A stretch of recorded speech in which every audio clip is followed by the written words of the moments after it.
back, and Terry is back in one piece, looking good here in mid-July. And Terry, bonjour, David. Bonjour. Bonjour. Yes, don't ask me to go any further. I'll take a croissant and a baguette. Well, welcome. How was your trip to Paris? It was really incredible. I've been to Ireland. I've been to Italy. I've never been to France. Okay. And I ate every Danish I could get my hands on. Nice. It was wonderful. Right. The food was wonderful. To see the Eiffel Tower, we've all seen it a million times in pictures and movies. Yeah. But until you're standing in front of this structure, it's just truly amazing. Then you got the Arc de Triomphe, and I actually drove. It has like 6 entrances into this one circle around the arc. Okay. And it's really wild to drive, and I actually drove it and survived it. And wow! But it was wonderful. We walked the Seine along the Seine River up to Notre Dame, yeah. And unfortunately, they had planned to have it done for the Olympics, but now it's going to be probably a December. So the scaffolding was still up from when it got burned down 4 or 5 years ago. Yeah, it's amazing that it's been that long. I remember watching on TV that. Yeah, it was absolutely horrible. They had the fencing around it, and you could see it. Yeah. But just a portion of it, you really couldn't get the magnitude of it. But we took a cruise on the Seine, a dinner cruise on the Seine, which was really very nice, fascinating. Yeah. And Paris is much different than I thought it was. It's pretty flat. Okay. And it reminds me a lot of Washington D.C. Okay. The shorter buildings. Yep. And then until you get to one section of Paris where then you got the high rises. Yep. But most of the around the big tourist attractions, it's a pretty flat area. But it was really interesting. Then we spent 4 days in Paris. Okay. Then we got in a car. Yep. And drove down to Normandy, which is about a 3-hour drive. 3-hour drive? Okay, sure. And I'll tell you, the roads are spectacular. Really? In what way? I didn't hit one bump. Oh, I see. There was not one pothole. Oh, yeah. You can't drive from my house to your house without, losing part of your steering. And there, in the back roads and the highways, it was absolutely wonderful. I was shocked. Huh. But Normandy was really probably the biggest eye-opening of anything. Okay. It truly was. It was really affecting. We had a great guide who took us. We walked the beaches of Normandy and Omaha. Yeah. And just to think of what happened on those beaches. Yeah. Where the water was basically red.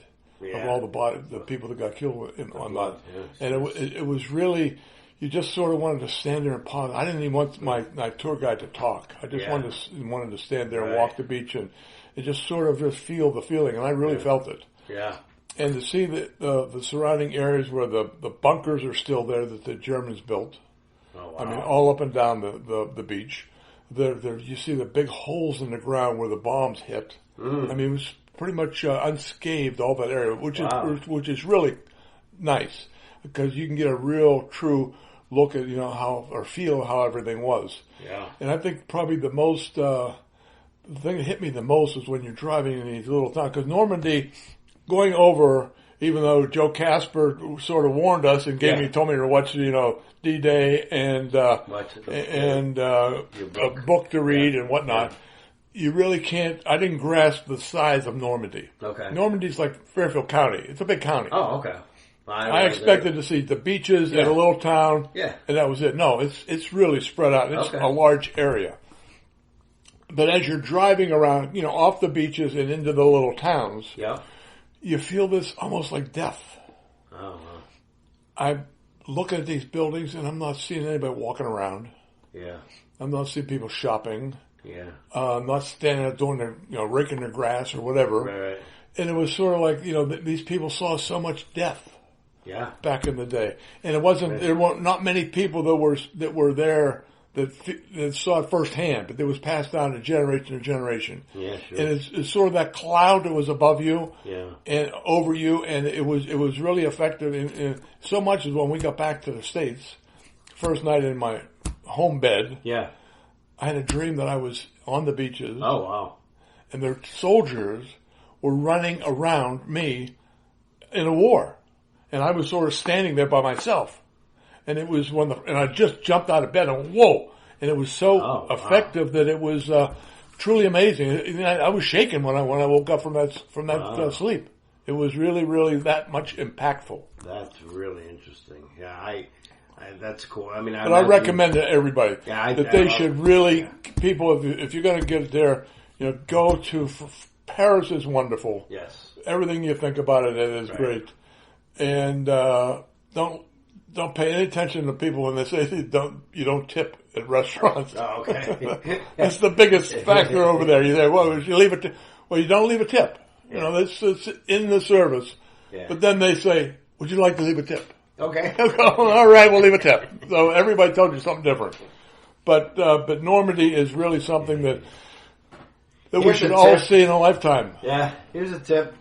Take Notre Dame and lay the points. How's that? We have a better football team in the United States than they have Notre Dame over there.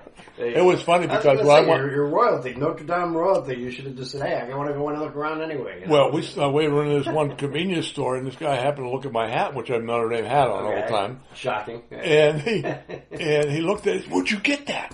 Thinking that I bought it from the church, right? And I said, no, this is from the United States. He went, okay, I can't buy that then.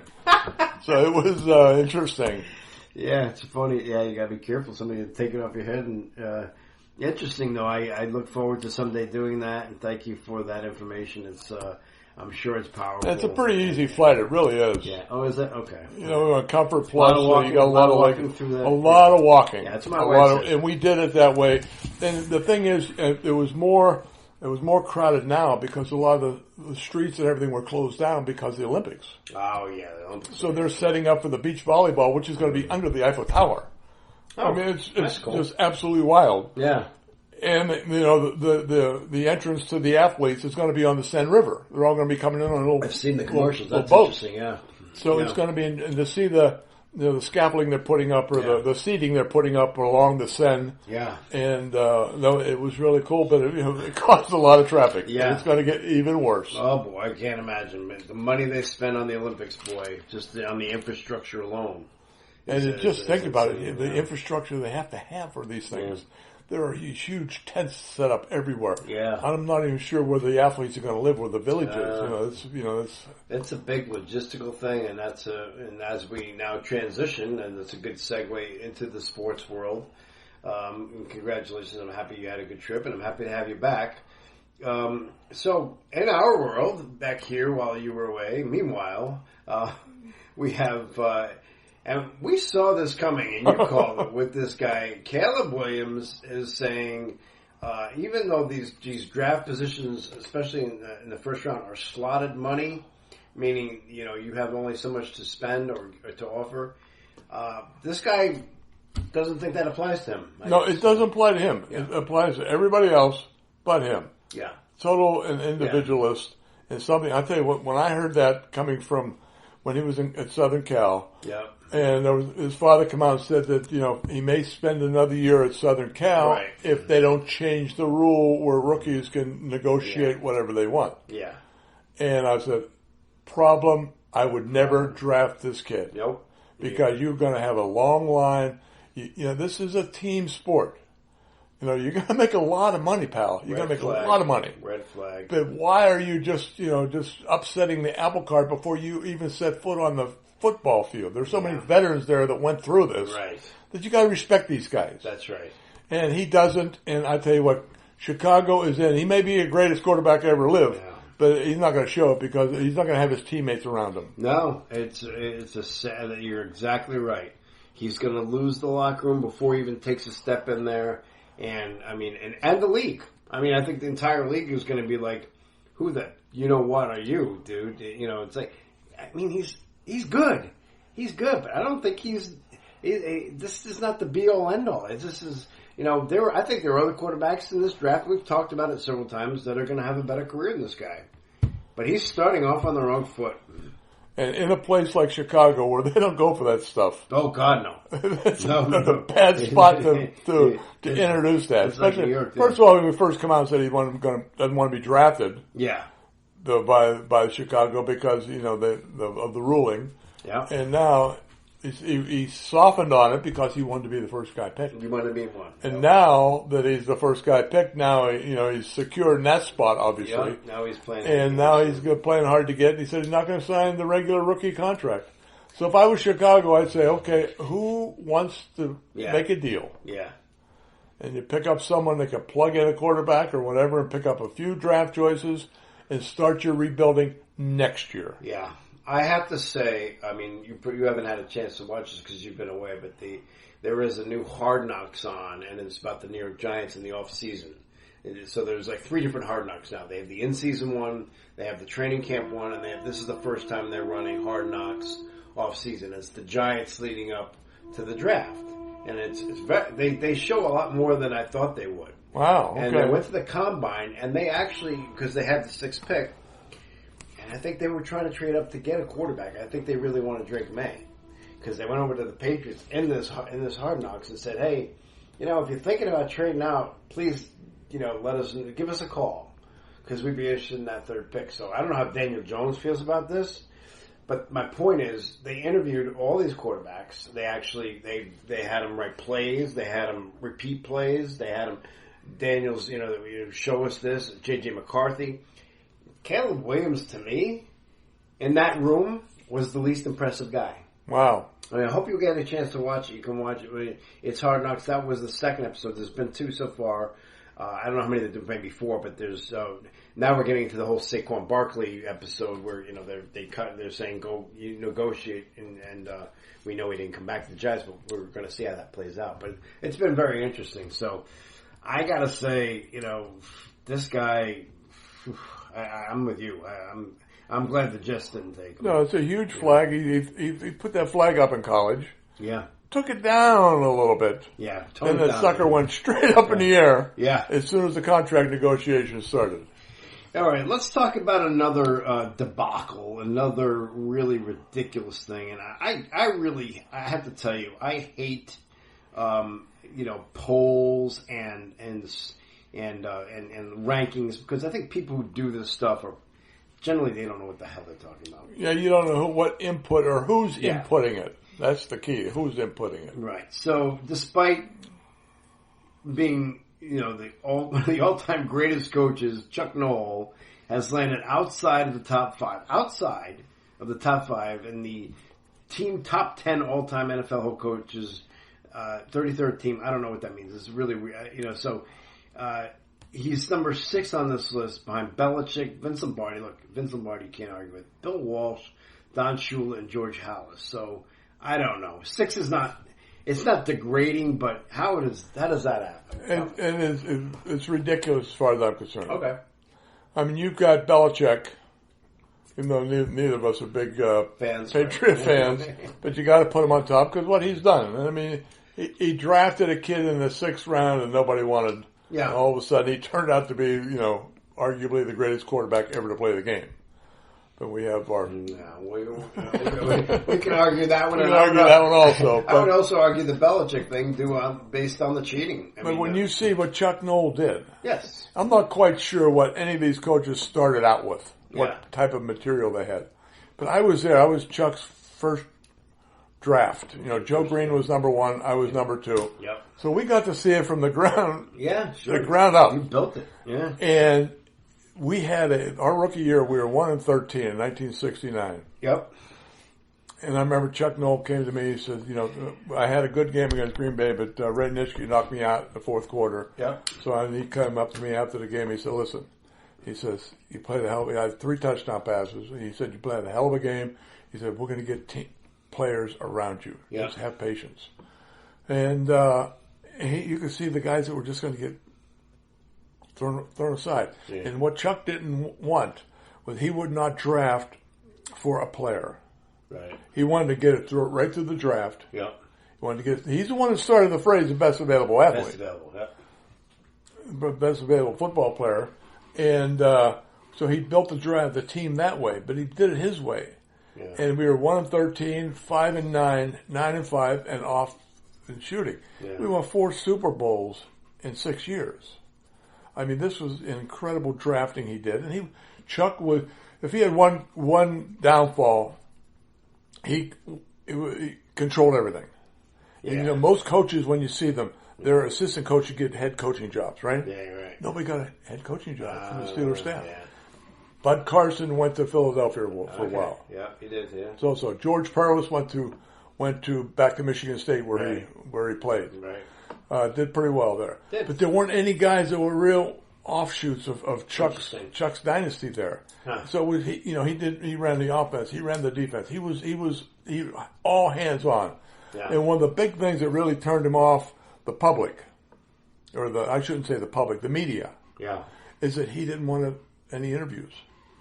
You know, he did the TV show when he first started in Pittsburgh because he had to. Right. He had to talk to the people, and he hated every moment. As soon as he got that little bit of success, boom, and he could call finish with that. Yeah. Now, don't want to do that stuff anymore. Yeah. But Paul Zimmerman. Yep, I remember Paul. Yeah. Remember Paul? Yeah. He was a great sportscaster, sports writer in New York at Times. And what he also did, he was the wine connoisseur. Ah. So he was the only one who had access to Chuck. Does he like wine? Because he would say, and Chuck was a big wine freak, right? Yes. And he would say, okay, listen, you give me an hour of football, I'll give you an hour of wine. How about that? So here was the guy, and those two hit it off beautifully because they both wanted to learn their own that is deal very there. Interesting. So, now that's a story I don't think anybody knows. No, and Paul, a great guy, I like Paul a lot, and he was always in our locker room. But he had access, number one, to Chuck. Because, we got a great vintage coming out of California this year, Chuck. Let's talk about it. Ooh, it finishes well. Oh, very good. I love that story. And by the way, you mentioned the 1-13 team started the season 1-0. So 1-0, you bet. And they were talking Super Bowl. Guess it was all downhill from there. Jeez, I guess I wonder how Detroit feels having that one. Yeah, they got the only loss. So, Opening day at Pitt Stadium. Muddy field. But no, listen, we're gearing up now, and we're going to hear about next week or two. I mean, guys are going to start reporting. Camps will be opening soon, so we're going to be back in the swing of the season here very shortly. But I love the Knoll stories. Obviously, the Caleb Williams thing, we're on the same page. I wouldn't want him, and I think what he's doing is really going to backfire on him. So it's not worth trying to jeopardize your team. Yep. For one person. No, it's a team. I don't care what position it is. There's no I in team, right? And by the way, since we have a minute, we have to congratulate Lou Marinelli. Yes. Lou Marinelli was named the National High School Coach of the Year. National. I mean, think about that. I sent him a text and he said, he was shocked because, just think about the teams in Florida, Texas, California. I mean, good grief. That is quite an honor. Now, he had to go to Bismarck to accept it. So I guess somebody... He had to pay his own way. He took a bus. They got to get... But no, Lou Marinelli, for the people who don't know out there, he's the head coach at New Canaan High School, New Canaan, Connecticut, where we both live. And my son played, or both of our sons played for Lou. And we know Lou very well, and he's been here for 100 years. Yeah. And he's had great success, state championships, and many state championships. He deserves everything he got. He has a big long list of long list of guys who have played major college and into the pros. Yeah, including Zach Allen, currently with the Denver Broncos, Lucas Niang, who has 2 Super Bowl rings. The Chiefs. It's insane, right? But at the end of the day, it's funny because if you look back at Lou's career, and it's obviously the great success he's had in the last 20 years, he inherited a program that hadn't won a game, I think, in like 4 or 5 years. Yeah. They were horrible. It was a terrible football town. So congratulations to Lou. Obviously, New Canaan football, we're fans, but we just wanted to throw that out there and say, and by the way, folks, we have a couple things in the works here for the podcast. Maybe some national attention for our podcast, for our Hanratty'S Huddle, which it deserves. Maybe some other news coming up soon. And also, Terry is going to be out at the Pittsburgh Steelers. Golf outing. Well, I'll see all my former teammates. And we're going to line up, I think, a real good fall coming up for people listening here. And I think it's going to be a lot of fun and very informative. We'll start doing some guests. We'll also start doing maybe some Zoom where we can do some visual, because we're both good looking guys, right? Oh, certainly. I'll wear my Jets hat. You wear your I won't do that to you. So no, that's good. So this has been good. Welcome back. I'm glad to see you're back. I'm glad to see you're happy and healthy, and it's been a great. This time goes fast. So next thing you know, we'll be seeing preseason football. It'll be fun. All right. Thank you, Terry. Talk to you soon, guys.